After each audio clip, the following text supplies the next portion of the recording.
Facebook, you're on Twitter, you need to pay attention to this. More than 800 million people are on Facebook, which means all of the users combined would form the third largest country in the world. But as our online profiles are growing, so is our lack of privacy and protection. Joining us now to discuss this is lawyer and the author of the book, I Know Who You Are, and I Saw What You Did. Lori Andrews, great title for that book. Nice to see you this morning. Sure. So explain to us the context, first of all, the amount of people, first of all, that are on social media. We're putting more and more out there, but is it coming back to hurt us? Yeah, and we're putting more and more intimate information, our political beliefs, who we're having sex with, and so forth. But 1/3 of employers say they look at people's Facebook page and don't hire them if there's a photo of them with a drink in their hand, even if it's an innocent wedding photo. 1 in 5 college admissions officers are looking at applicants' social network pages and rejecting them based on what they find there. One of the things you say, though, is that women are actually feeling the brunt of this discrimination more than men. How so? Well, it turns out that if a woman shows any sexuality, if she's got a sexy photo on her MySpace page, she can have her child taken away in a custody case. The judges don't even look at how the child is faring.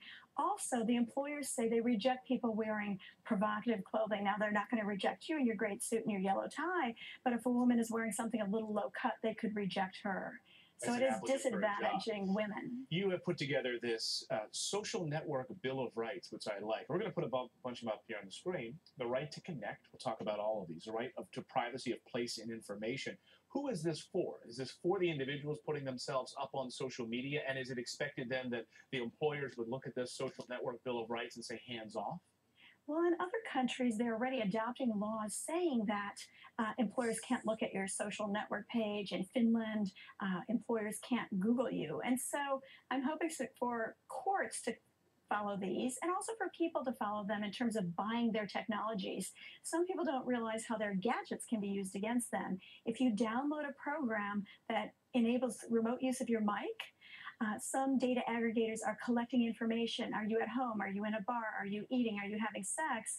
And using that information to send ads to you, but also they market that information to employers, insurers, and others. So if you've done a Google search for hand tremors, even if you've done it for someone else, an insurer or employer might decide against you, thinking that you yourself are ill. And may have some sort of ailment, therefore might not be selected employable for a job. Very often we hear the story about Congress or legislation being so far behind the times of technology.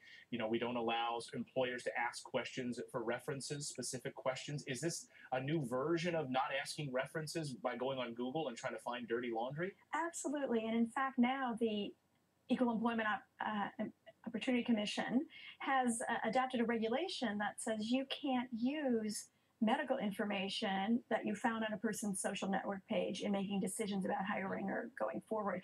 But most judges haven't caught up with this at all. Right. Even though we really have a right to privacy in other areas of our life, we don't in our online life. And so the judges have said, you've lost your right to privacy on an affirmative keystroke. Right. You don't even read those, your emails you read those terms private. and conditions and you say agree and you're on Facebook, you're putting yourself out there. You have to know It's so funny. One website, as a joke, last April 1st, put, by agreeing to these terms and conditions, you give us your immortal soul. And 88% of people gave up their immortal soul. Yeah, they don't read them when you click accept and agree. Lori Andrews, the book is called I Know Who You Are, and I Saw What You Did. Pick it up and read it. And, of course, all of those new Facebook timeline changes. There's so many layers of privacy. Go through there, set them up for yourselves, and don't share what you don't want out there. Lori, great to see you this morning.